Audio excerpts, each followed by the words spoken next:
بالعالمین والصلاة والسلام علی رسول اللہ وعلی آلہ وصحبہ اجمعین ومن تبعہم بإحسان الی یوم الدین اشہد ان لا الہ الا اللہ وحدہ لا شریک لہ واشہد ان محمدا عبدہ ورسولہ اما بعد ودعوۃ الرسل واحدۃ فی جمیع الامم الا وہی الدعوۃ الی توحید اللہ الخالص تخلیصه من شوائب الشرك والبدع والمعاصي كما قال تعالى شرع لكم من الدين ما وصى به نوحا والذي أوحينا إليك وما وصينا به إبراهيم وإسماعيل وعيسى أن أقيموا الدين ولا تتفرقوا فيه۔ آگے شیخ کہتے ہیں کہ چاہے نبی ہوں یا رسول ہوں، جتنے بھی نبی اور جتنے بھی رسول آئے ہیں ان تمام کی دعوت ایک ہی رہی ہے۔ جتنے بھی رسول آئے ہیں کبھی بھی کسی نے ایسی بات نہیں کہی بنیادی طور پر جو ان سے پہلے یا بعد میں آنے والے نبیوں اور رسولوں کے بنیادی تعلیم سے الگ ہو۔ الا یاد رکھو، الا کہا جاتا ہے اٹینشن کے لیے، الا خبردار، یاد رکھو، وہ کیا ہے؟ الدعوۃ الی توحید اللہ الخالص، یہ اللہ رب العالمین کے توحید کی خالص دعوت تھی۔ کیا تھی؟ اللہ رب العالمین کی توحید کی خالص دعوت تھی جو تمام نبیوں اور رسولوں نے اپنی امتوں کو دیا۔ وَتَخْلِيصُهُ مِن شَوَائِبِ الشِّرْكِ وَالْبِدْعِ وَالْمَعَاصِي۔ خالص توحید کا مطلب ہے کہ توحید خالص ہو کس چیز سے؟ شرک کے گندگی سے، بدعت سے اور معصیت سے۔ خالص ہو مطلب الگ ہو، پاک و صاف ہو، اس میں شرک کی بو بھی نہ آئے، بدعت کے چھینٹے بھی نہ پڑیں اور گناہوں کا دھواں بھی اس تک نہ پہنچ سکے۔ تو ایسی توحید ہو، اس کی اللہ رب العالمین نے دعوت دینے کے لیے تمام نبیوں اور رسولوں کو اس دنیا میں بھیجا۔ جیسا کہ اللہ تعالیٰ نے قرآن مجید میں ارشاد فرمایا شرع لکم من الدین ما وصى به نوحا والذی اوحینا الیک وما وصینا به ابراہیم وموسیٰ وعیسیٰ۔ شرع لکم، اللہ تعالیٰ نے شریعت بنائی ہے تمہارے لیے۔ شرع لکم مطلب دین کو منتخب کیا ہے، چنا ہے، اس کو بنایا ہے تمہارے لیے۔ من الدین، دین میں سے۔ ما وصى به نوح، جس کا اللہ تعالیٰ نے نوح علیہ السلام کو وصیت کی تھی۔ وَأَوْحَيْنَا إِلَيْكَ مَا وَصَّيْنَا بِهِ إِبْرَاهِيمَ وَمُوسَى وَعِيسَى، اور ہم نے آپ پر وحی نازل کی انہی باتوں کا جس بات کی ہم نے وصیت کی ابراہیم، موسیٰ اور عیسیٰ کو۔ وہ بات کیا تھی؟ ان اقیموا الدین، کہ دین کو قائم کرو، ولا تتفرقوا، تفرقوں سے اجتناب کرو۔ وقال تعالی، اللہ رب العالمین نے فرمایا وَلَقَدْ بَعَثْنَا فِي كُلِّ أُمَّةٍ رَسُولًا، ہم نے سبھی امت میں ایک رسول بھیجا ہے۔ پیغام کیا تھا؟ ان اعبدوا اللہ، کہ تم سب اللہ تعالیٰ کی عبادت کرو، واجتنبوا الطاغوت، اور طاغوت سے بچو۔ اب یہاں پر سمجھنے کی ضرورت ہے ان دو آیتوں کو۔ اللہ تعالیٰ نے فرمایا ان اقیموا الدین، تم دین کو قائم کرو اور تفرقوں میں نہ پڑو۔ اب یہیں سے ہمارے یہاں کے جماعت اسلامی والے لوگ کہتے ہیں اسلام نے کہا ان اقیموا الدین، دین کو قائم کرو، دین قائم کرنا چاہیے۔ دین قائم کرنے کا مطلب کیا ہے؟ ایک حاکم ہو جو مسلمان ہو، زنا کرنے پر سزائیں دی جائے، چوری کرنے پر ہاتھ کاٹ دی جائے، ڈکیتی کرنے پر قتل کر دیا جائے، اسے کہتے ہیں دین قائم کرنا۔ یہ اسے کیا کہتے ہیں؟ دین قائم کرنا۔ جبکہ دین قائم کرنا اصل میں یہ نہیں ہے، یہ اس کا ایک پارٹ ہے، لیکن حقیقت میں کل کا کل یہی نہیں ہے، یہ اس کا ایک حصہ ہے۔ دین قائم کرنا کیا ہے؟ اللہ تعالیٰ نے دوسری آیت میں اس کی وضاحت کی وَلَقَدْ بَعَثْنَا فِي كُلِّ أُمَّةٍ، ہم نے سبھی امتوں میں بھیجا۔ کس کو؟ رسولاً، ایک رسول کو، سبھی امت میں ایک رسول اللہ نے بھیجا۔ تو پیغام کیا تھا؟ ان اعبدوا اللہ، کہ تم اللہ کی عبادت کرو، واجتنبوا الطاغوت، اور غیر اللہ کی عبادت سے بچو۔ یہی ہے اصل میں دین قائم کرنا۔ دین قائم کرنا کیا ہے؟ اللہ کی عبادت ہو، غیر اللہ کی عبادت سے نجات ہو۔ جہاں انسان اللہ کی عبادت چھوڑ کر غیر اللہ کی عبادت کرنے لگتا ہے، وہ دین قائم کرنے میں ناکام ہو جاتا ہے، فیل ہو جاتا ہے نا۔ ابھی پرسوں کی بات ہے، میں 12/7 جا رہا تھا، تو بازو میں ایک مولانا تھے بنگلہ دیش کے، دیکھ کے ہی ان کے انداز سے مجھ کو لگا کہ یہ جلسہ کرنے والے مولانا ہیں، چاروں طرف جلسہ کرتے پھرتے ہیں۔ تو میرے ہاتھ میں ایک پرچی تھی عربی کا، اور میں اس میں کچھ کریکشن کر رہا تھا بیٹھ کر کے ٹرین میں۔ میں جب اس کو کریکشن کر رہا ہوں تو بار بار سے جھانک رہا ہے، پھر بیٹھ جا رہا ہے، پھر جھانک رہا ہے، پھر بیٹھ جا رہا ہے۔ اس کا جب مکمل ہو گیا میں اس کو بیگ میں رکھ لیا، تو ایک دم السلام علیکم ایسے کر کے، ایک دم عجیب سے اسٹائل ہوتا ہے سلام کرنے کا، ایک دم انگلی ایسے ٹیڑھا کر السلام علیکم، وعلیکم السلام، مسافہ کیا۔ تو بنگلہ میں پوچھ رہا آپ کیا کرتے ہیں؟ تو میں نے کہا کہ میں امام ہوں مسجد کا۔ تو اس سے پہلے اوپر نیچے 2-4 بار دیکھا، تو بھئی امام کو مطلب سر پہ پگڑی ہوگا، اونچی ٹوپی ہوگی، ہاں، یہ ہاف ہاتھ کا کرتا اور پینٹ پہن کے، نہ سر پہ کچھ ہے نہ کچھ، بیٹھا ہوا ہے نارمل بیگ لے کر کے، تو یہ کون سا مولانا ہے؟ پھر مجھ کو بول رہا ہے بہت جنرل گھومتے ہیں لگتا ہے۔ میں نے کہا میں جنرل باغی میں ہوں تو جنرل ہی ہوں، سمجھ لیجئے۔ تھوڑی سی مذاق وذاق کیے۔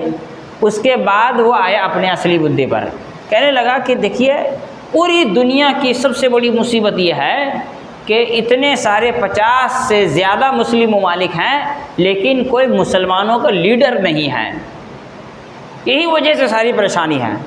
میں نے کہا مسلمان لیڈر نہیں ہے، اس سے کسی کے نماز چھوڑنے کا کیا لینا دینا ہے؟ اگر مسلم لیڈر نہیں ہے تو اس سے نیاز فاتحہ کا کیا لینا دینا ہے؟ اگر مسلم لیڈر نہیں ہے تو اس سے مزاروں پر چادر چڑھانے کا کیا لینا دینا ہے؟ اگر مسلم لیڈر نہیں ہے تو کیا انسان کو چادر پر چڑھانا چاہیے؟ یہ مسلم لیڈر نہیں اس لیے آدمی نماز نہیں پڑھے گا، مسلم لیڈر نہیں ہے اس لیے وہ دھوکہ دے گا، چوری کرے گا، زناکاری کرے گا، رشوت لے گا، سود کھائے گا۔ اس کا مسلم لیڈر نہ ہونے سے کیا لینا دینا ہے؟ ذرا مجھ کو اس کا تعلق بتائیے، اس کا ربط بتائیے کیا ہے؟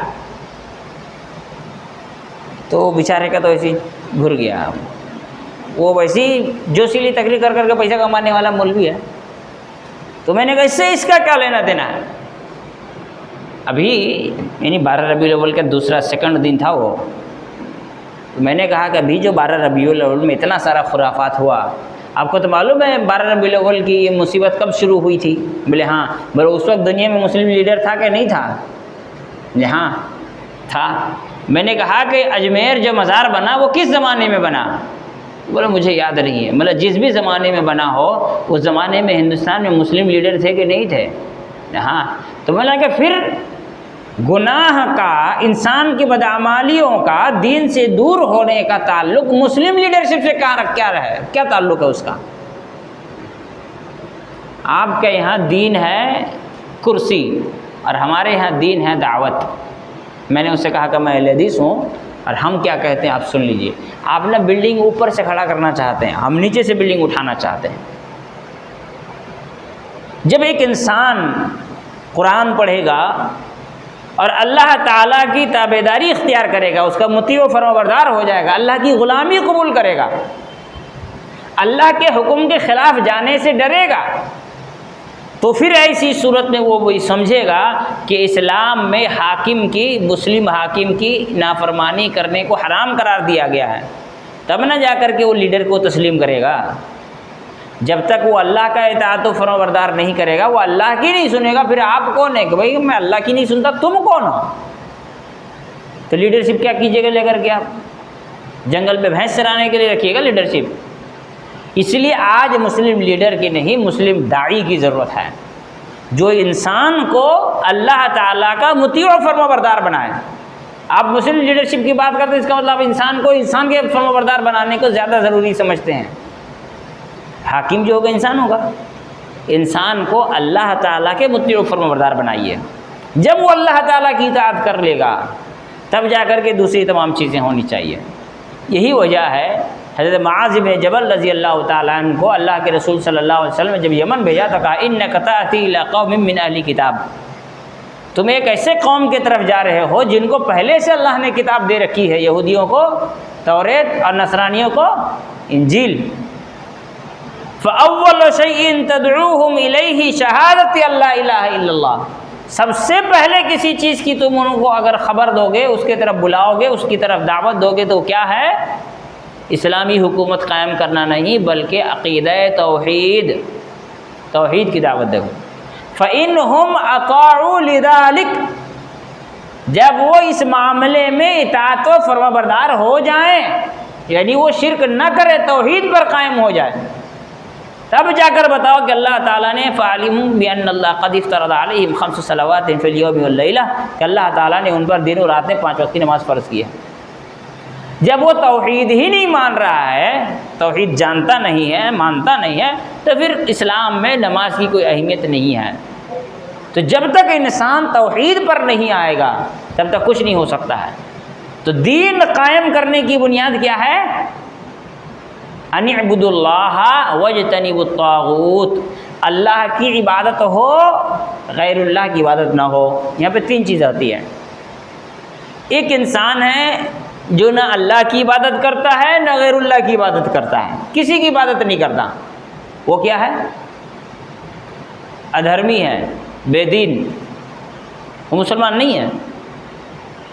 دوسرا آدمی ہے جو اللہ کی عبادت کرتا ہے، غیر اللہ کی بھی کر لیتا ہے، تو آدمی کیا ہوا؟ مشرک۔ تیسرا آدمی جو اللہ کی عبادت کرتا ہے، غیر اللہ کی عبادت نہیں کرتا، وہ کیا ہوا؟ مسلمان۔ تو اسلام میں بنیاد یہ نہیں ہے کہ آدمی صرف غیر اللہ کی عبادت چھوڑ دے، بنیاد ہے کہ غیر اللہ کو چھوڑ کر اللہ کی عبادت کرے۔ غیر اللہ کو چھوڑ دے، اللہ کو نہ پکڑے تو اس کا غیر اللہ کو چھوڑ کوئی فائدہ نہیں ہے۔ اور اگر غیر اللہ کو ساتھ لے کر اللہ کو پکڑنے کی کوشش کر رہا ہے تو پھر اللہ کو پکڑنے کا کوئی فائدہ نہیں ہے۔ تو غیر اللہ بھی چھوٹے اور اللہ کی عبادت بھی ہو۔ اسی لیے اللہ نے کہا ان اعبدوا اللہ واجتنبوا الطاغوت، اللہ کی عبادت ہو اور غیر اللہ سے انسان کیا ہو جائے؟ ہاتھ دھو لے، اس سے بری ہو جائے، اس سے اجتناب کر لے۔ یہی ہے اقامت دین، یہ ہے اقامت الدین۔ جماعت اسلامی علیہ اقامت دین کا مطلب کیا سمجھتے ہیں؟ کہ ایک مسلمان آدمی کو پردھان منتری بنا لو، دین قائم ہو گیا۔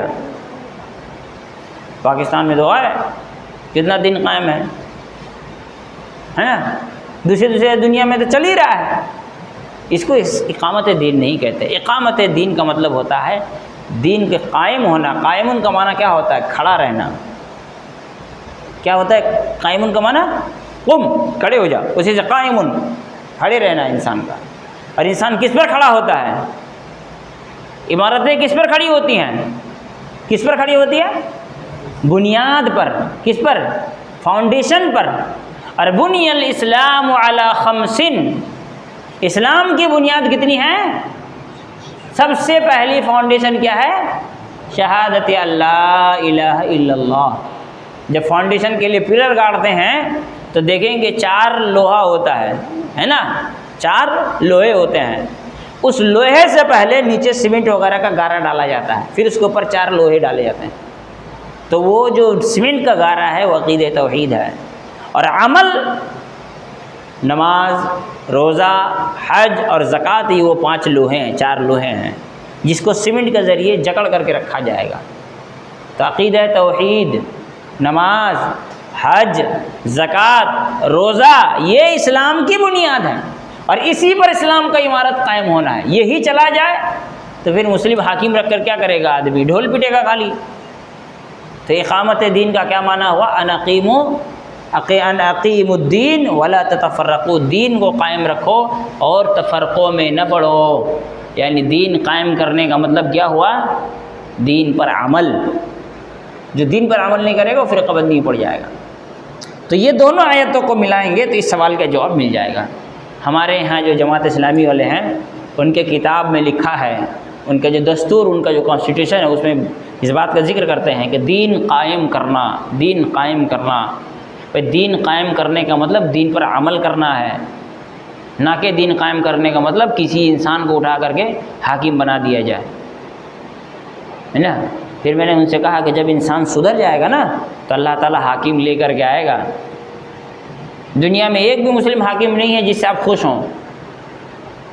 آپ کے نظر میں آپ کے یہاں جو قانون ہے حاکم بننے کے لیے، تو دنیا میں کسی انسان کے اندر وہ چیز پائی نہیں جاتی ہے، پھر حاکم کون بنے گا؟ جو شرط، جو کرائٹیریا آپ رکھے ہوئے ہیں، جس کی بنیاد پر آپ ہمیشہ لڑائی جھگڑے کرتے ہیں، فتنہ فساد کرتے ہیں۔ یہ حاکم نہیں چلے گا، اس کو گرا دو، اس کی سرکار گرا دو، دوسرا لے کر کے آؤ۔ پہلے والے سے دوسرا والا اچھا کس اعتبار سے ہے؟ سب کے اندر عملی طور پر خرابی پائی جاتی ہے، سب کے اندر کچھ نہ کچھ کمی، کچھ نہ کچھ زیادتی ہے۔ کہتے ہیں کہ ہم کو حضرت عمر جیسے حاکم چاہیے۔ بولے حضرت عمر جیسے حاکم کن کو ملے تھے؟ حضرت ابو ہریرہ جیسے آدمی کو۔ تو ابو ہریرہ تو بنو، پھر حضرت عمر جیسے حاکم مل جائیں گے تم کو۔ تمہارے اعمال حضرت ابو ہریرہ جیسے ہوں، عبداللہ بن عمر رضی اللہ عنہ جیسے ہوں، حضرت عثمان جیسے ہوں، حضرت علی جیسے ہوں، حضرت عمر رضی اللہ عنہ آج کے جیسے ان مکار عیار مسلمانوں کے حاکم تھوڑی تھے، دیندار متقی پرہیزگار مسلمانوں کے حاکم تھے۔ تو پہلے بنیادی طور پر اعمال اپنی صحیح ہو تو اللہ تعالیٰ صحیح حاکم کو لے کر کے آئے گا، لیکن اگر عمل صحیح نہ ہو تو اللہ رب العالمین کبھی بھی اچھے حاکم کو نہیں لائے گا۔ بلکہ اللہ کے رسول صلی اللہ علیہ وسلم نے اس بات کا باقاعدگی کے ساتھ اعلان کیا ہے کہ جب لوگ اللہ رب العالمین سے کیا وعدہ بھول جاتے ہیں تو اللہ رب العالمین ظالم بادشاہوں کو لاتا ہے۔ کس کو لاتا ہے؟ ظالم بادشاہوں کو لاتا ہے، پھر وہ ظلم کرتے وقت کسی بھی قسم کی رعایت نہیں کرتا۔ تو اقامت دین کا مطلب ہوتا ہے دین پر عمل کرنا، کتاب و سنت پر عمل کرنا۔ والطاغوت، طاغوت سے بچنا کیا ہے؟ طاغوت بنا ہے مشتق من الطغیان، طغیان سے۔ طغیان کا معنی ہوتا ہے طوفان۔ طغیان کا کیا معنی ہوتا ہے؟ جب سمندر میں طوفان آتا ہے تو کہتے ہیں پانی میں طغیانی آ گئی ہے، یعنی کنٹرول سے باہر، ٹھیک ہے۔ تو یہاں طاغوت طغیان سے بنا ہے، جس کا مطلب ہر وہ چیز جو کنٹرول سے اس طرح باہر چلی جائے کہ اس کو خدا تصور کیا جانے لگے، ہر وہ چیز جس کی عبادت ہونے لگ جائے، لوگ اس کو خدا سمجھنے لگ جائیں، تو وہ ہے طاغوت۔ وَهُوَ تَجَاوُزُ الْحَدِّ، طغیان کا معنی کیا ہے؟ حد سے باہر نکل جانا۔ وَمَعْنَاهُ فِي الْآيَةِ كُلَّ مَا تَجَاوَزَ بِهِ الْعَبْدُ حَدُّهُ مِن مَّعْبُودٍ أَوْ مَتْبُوعٍ أَوْ مُطَاعٍ۔ کہتے ہیں طاغوت کا معنی ہر وہ چیز جو اللہ تعالیٰ کی عبادت کے دائرے سے باہر نکل جائے۔ جو کہے میں رب ہوں، وہ اللہ کی عبادت کے دائرے سے نکلا کہ نہیں نکلا؟ وہ طاغوت ہے۔ جو اللہ کی اطاعت کے دائرے سے باہر نکل جائے، جو اللہ کی فرمانبرداری کے دائرے سے باہر نکل جائے، تابعداری کے دائرے سے باہر نکل جائے، وہ سب کے سب کیا ہیں؟ طاغوت۔ جس کی عبادت ہوتی ہے وہ طاغوت ہے۔ ہمارے یہاں بہت سارے لوگ، بات آئی ہی تو بتا دیں، کہتے ہیں کہ جی ڈیموکریسی طاغوت ہے، جو ووٹ دیتا ہے وہ کیا کرتا ہے؟ ایک ایسے آدمی کو حاکم بنا رہا ہے جو اچھا نہیں ہے، تو یہ طاغوت ہے، ووٹ دینا طاغوت ہے۔ بھائی ہم نے ووٹ دے کر رب تھوڑی بنایا ہے، ہم نے اس کو ٹوائلٹ، باتھ روم، گٹر کی صفائی کی ذمہ داری دی ہے، ہم نے اس کو راستے کی صفائی کی ذمہ داری دی ہے، ہم نے ان کو رب تھوڑی بنایا ہے کہ ووٹ دینا طاغوت ہو گیا، ووٹ دینے والا کافر ہے، مشرک ہے، جو ووٹ دیا وہ غیر اللہ کی عبادت کیا۔ اس کا مطلب اس بیوقوف کو عقیدہ توحید کے بارے میں جانکاری ہی نہیں ہے۔ یہ بھی جماعت اسلامی ہی کا قول ہے نا۔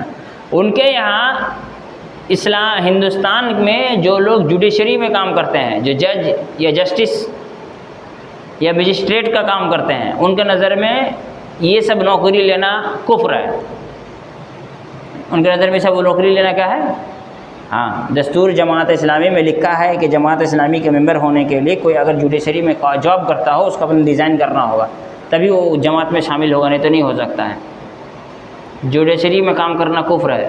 ایک مولانا کہنے لگے ہم سے کہ جی ہندوستان کا قانون قرآن کے خلاف ہے، اس لیے اس میں جج بننا کفر ہے۔ میں نے کہا آپ نے ہندوستان کا قانون پڑھا ہے؟ پڑھا آپ نے قرآن ہندوستان کا قانون؟ کہا نہیں۔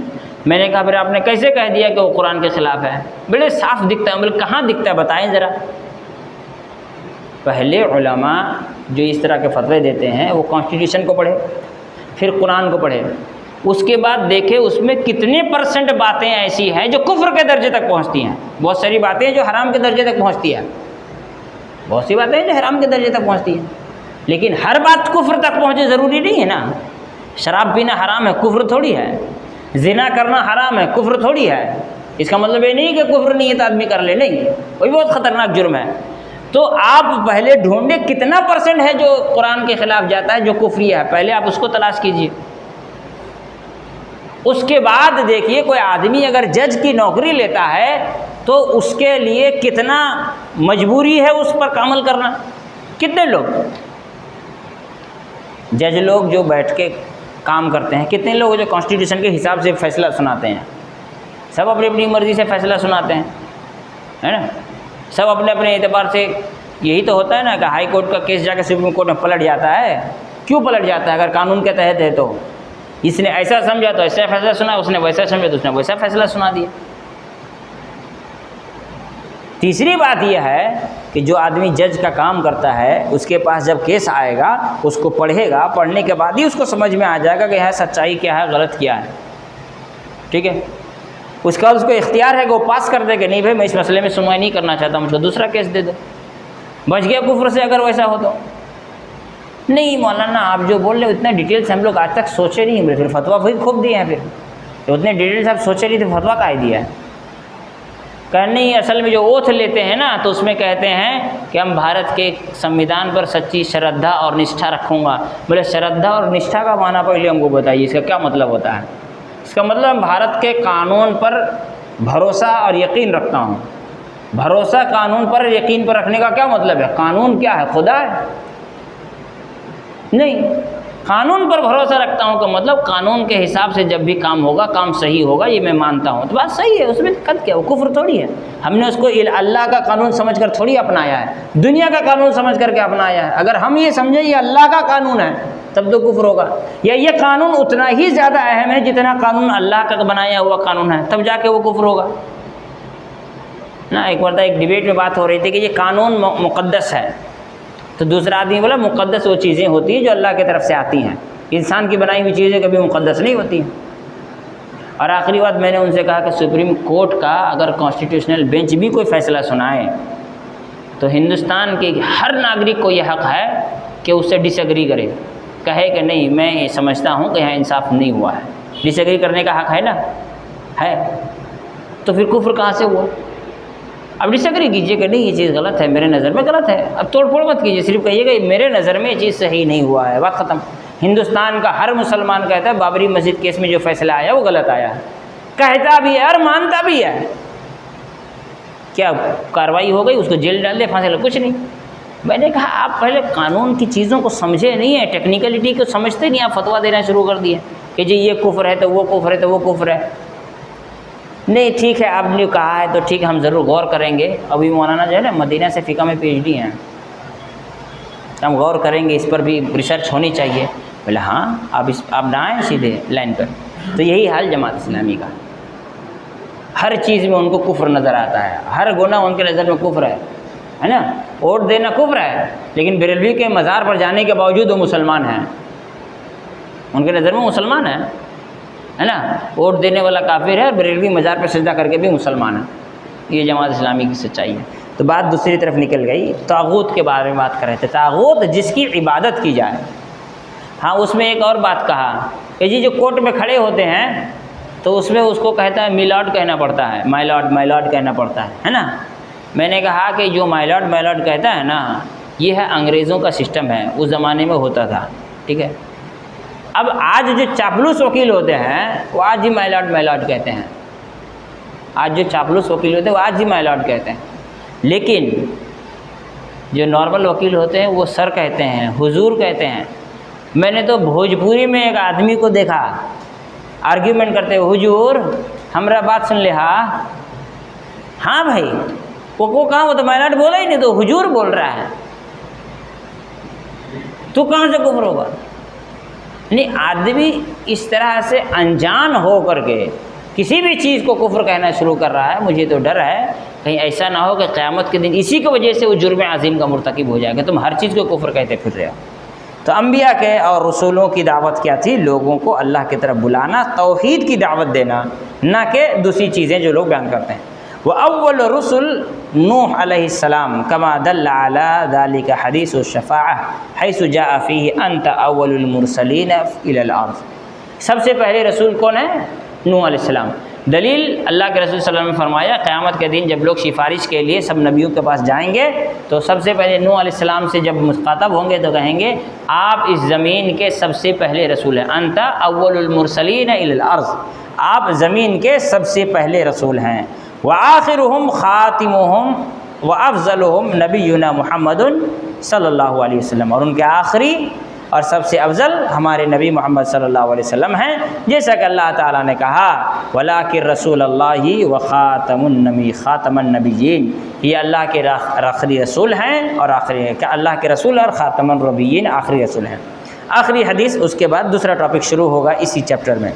اللہ کے رسول صلی اللہ علیہ وسلم نے فرمایا مثلی ومثل الانبیاء کمثل قصر احسن بناءہ وترک منہ موضع لبنۃ، کہتے ہیں میری اور تمام نبیوں کی مثال ایسی ہے جیسے کسی نے خوبصورت سا محل بنایا، ٹھیک ہے، خوبصورت بنایا لیکن اس میں ایک اینٹ کی جگہ باقی رکھ دی، فطاف بہ النظار، دیکھنے والے نے اس کو اچھی طرح سے دیکھا، یتعجبون من حسن بنائہ، اور لوگوں نے اس کی عمارت کی خوبصورتی کو دیکھا تو اس کو وہ بہت اچھا لگا، اس کو بھا گیا، الا موضع تلک اللبنہ، سوائے اس اینٹ کی جگہ کو جو اس وقت خالی رہی ہے، لا یعیبون سواہا، اس کے علاوہ اس میں کوئی کمی نہیں تھی، فکنت انا صددت موضع تلک اللبنہ، میں نے آ کر کے اس اینٹ کے جگہ کو پر کر دیا ہے، ختم بالبنیان، میرے ذریعے بنیاد مکمل ہو گئی ہے،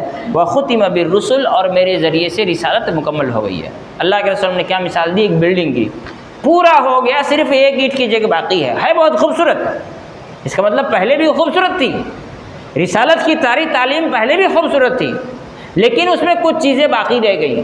اب اللہ کے رسول صلی اللہ علیہ وسلم وہ آخری اینٹ ہیں، جب وہ اینٹ لگ گئی، رسول اللہ علیہ وسلم خاتم النبیین بن کر آ گئے، تو اب نبوت و رسالت کے مشن میں جتنی بھی باتیں تھیں، اس کے انفراسٹرکچر میں جتنی باتیں تھیں، وہ ساری کی ساری چیزیں کیا ہو گئی؟ کمپلیٹ ہو گئیں۔ اب اس میں کوئی ایک بھی اینٹ لگائے گا تو اس کی شکل بگاڑ دے گا، اور ایک بھی اینٹ نکال لے گا اس کی شکل بگاڑ دے گا۔ اس کا مطلب کیا ہوا؟ نہ بدعت جائز رہے گی اور نہ ہی کوئی بدعمالی جائز ہوگی۔